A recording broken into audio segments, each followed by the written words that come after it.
you know, as we get better at readmissions, there are fewer intakes. And we got the same number of students, and now with the reliance on the computers, and so I think what you see is an old process that's been impacted by the environment that needs to be rethought.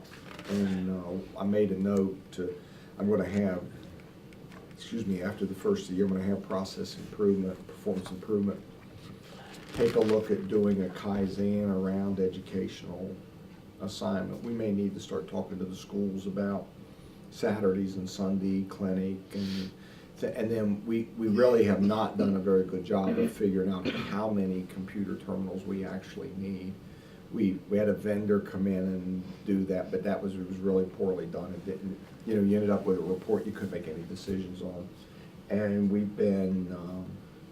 we haven't put our own process people on it, but we need to make some decisions. How many people are going to use portables and how many people are going to use stationary workstations, and where are we going to put them, and all of that.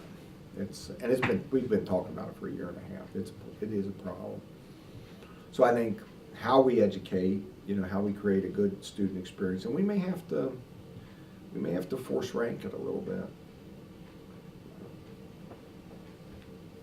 But HCC is an example. They're already sending kids to Winchester to get experience, because the city hospital in Martinsburg is not that big, but it's full of students too, because you've got West Virginia Technical, you've got Shepherd in there, plus you have a residency program, which is more students on the unit, so they're kind of crushed. I know Shippensburg goes to Chambersburg. I don't know if anybody else goes to Chambersburg or not. Does anyone live in Pennsylvania? I used to. I don't know if Penn State, they have a campus down this way. Mount Alto. I don't know if they have a nursing there or not. And I think Wilson had. Wilson a has program, nursing, that's right. But I'm not sure. I would guess that they would go to some at Chambersburg. Yeah. Well, if you can get a nurse in two different hospitals, they're a better nurse when they come out of training, getting that That's what I other was just gonna experience. say. They have to have, in my opinion, and I've worked in hospitals all my life, in nursing areas, they need the practical experience. You can have all the knowledge and learning possible from books, but until you can apply it to a patient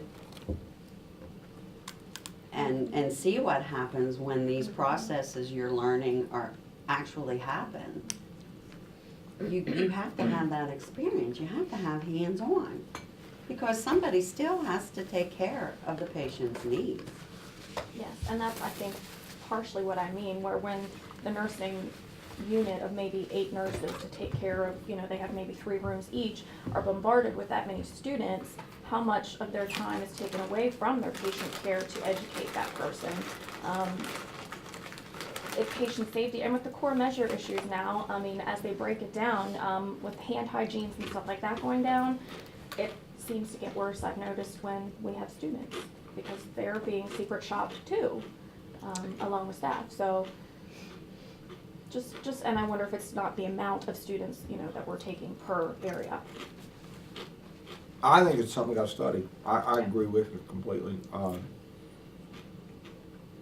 Something that I thought about, because why not have students, and I know this is going to be a problem but why not have them work 3 to 11, 11 to 7, or like you said, weekends? Well, you know why? Because we've not done it that way.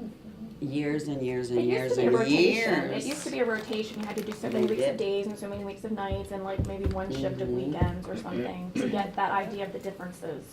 But I Yeah, don't but think they do that anymore. I don't know when it sort of evolved into daytimes, but I'll bet you it's been 15 years since they were on off shifts. Probably because of instructors. They didn't wanna do Well, and I that. think that's the thing, is they bring the whole class at one time instead of splitting them out, you know, so many per day or But see, I something. think that's what we can study and fundamentally ask ourselves, is there a better way to do what we're trying to do, which is to get them practical, real-world exposure and interactions. And, you know, we should be also using that to look at them, right? Because if we're gonna hire any of them, we want the Right. pick of the litter. Mhm. And that should be a window for us to get to know them as well.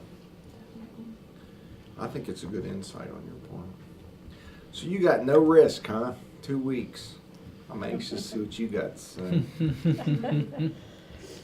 Our main concern in the nursing home department is our loss of business. In the past 2 years, we have lost like 6 big nursing home accounts.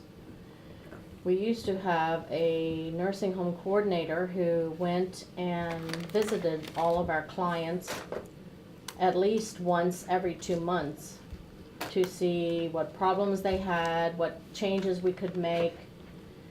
We don't have that position anymore. So we have no one that's doing like a PR to these nursing homes to see what's going on, and consequently, other labs have come in and taken our business. That's a real price-driven business now, reference lab. I mean, big time. I'll give you an example. The nursing homes in Baltimore all use a lab from upstate New York. And because they're saving, they're paying like $1.19 a test.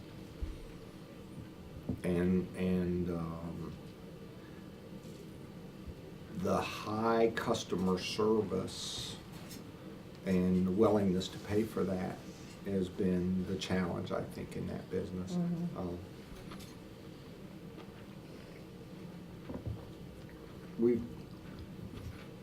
How long have you been without a customer service person? It's going on 3 years now. That was about the time we moved in. About the time we moved in here. I have to look at that again. I don't remember being part of that. I was part of losing Western Maryland. The contract with Western Maryland. And I think we got that back, didn't we? Or we're on the verge of getting it back. I don't know. And that was pure price. Pure price. And it was 40–50% below than what we had been servicing it at. So, Yeah, the nursing homes bring in a lot of business. you mean lab work business? Yes, lab work business. Yeah, it's the backbone of your reference lab work.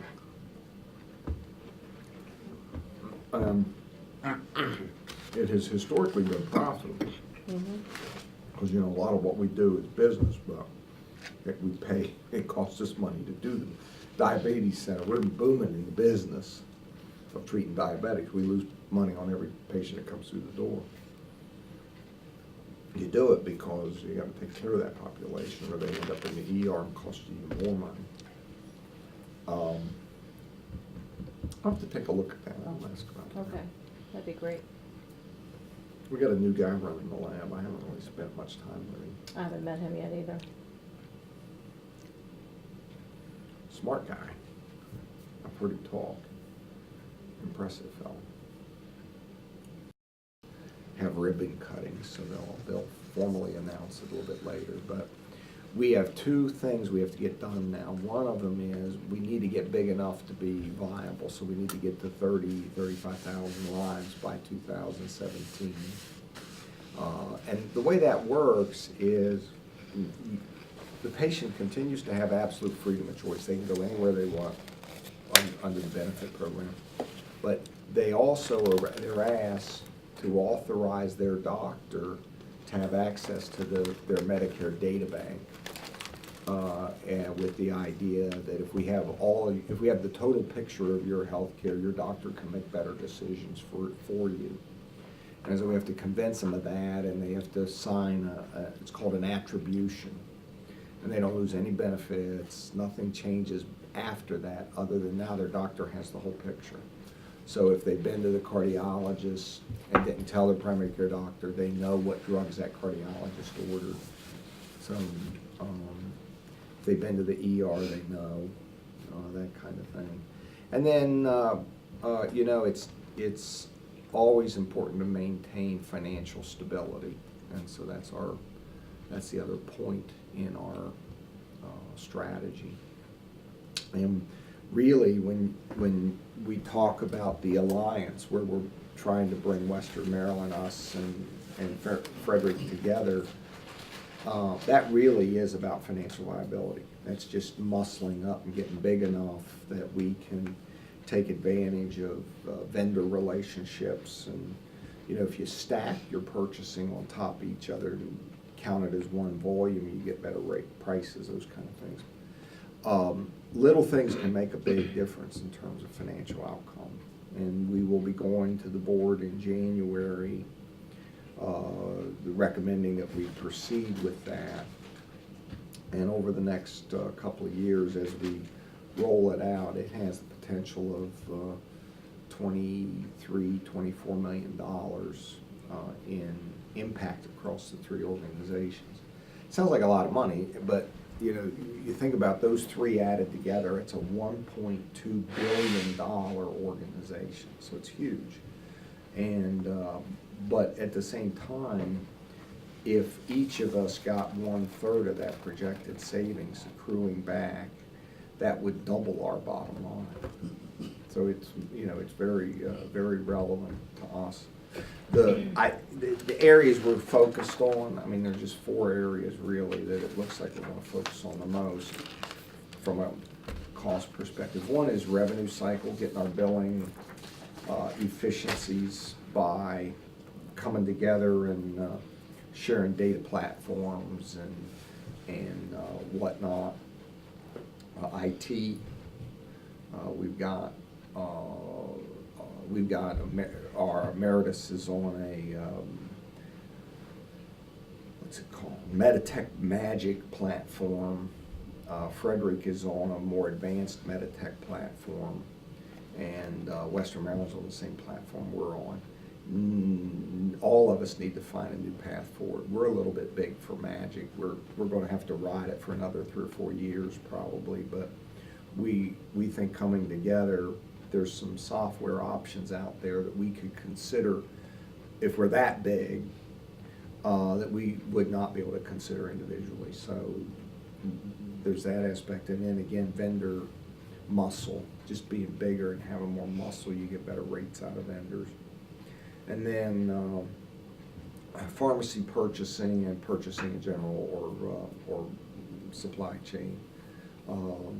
And the lab is talking, but the lab business plan really looks like sort of eliminating reference labs and trying to use our local labs more as reference labs among ourselves. Again, with material savings, believe it or not, several $1 million a year. So that's really what's going on with that. The business plans are probably ready for review. I haven't seen them yet, but my understanding was they were wrapped up at the end of the week. We're going to talk to the boards in January and then be able to share them. But we are moving toward this idea of a shared corporation where some of the people that are Emeritus employees today, some of the people that are Frederick employees will become this new co, if you will, and they'll begin to drive these 4 areas. And their focus will be on efficiency. In some ways these are strategic, in some ways they're back office functions, but the main thing is whether we're looking to save money or we're looking to leverage size to do a better job. Now, each and every one of them make a lot of sense. And it also keeps control local. There's a real reticence here to do what's happening in the cities, which is virtually all the independent hospitals are joining big groups. I ran a hospital that was part of the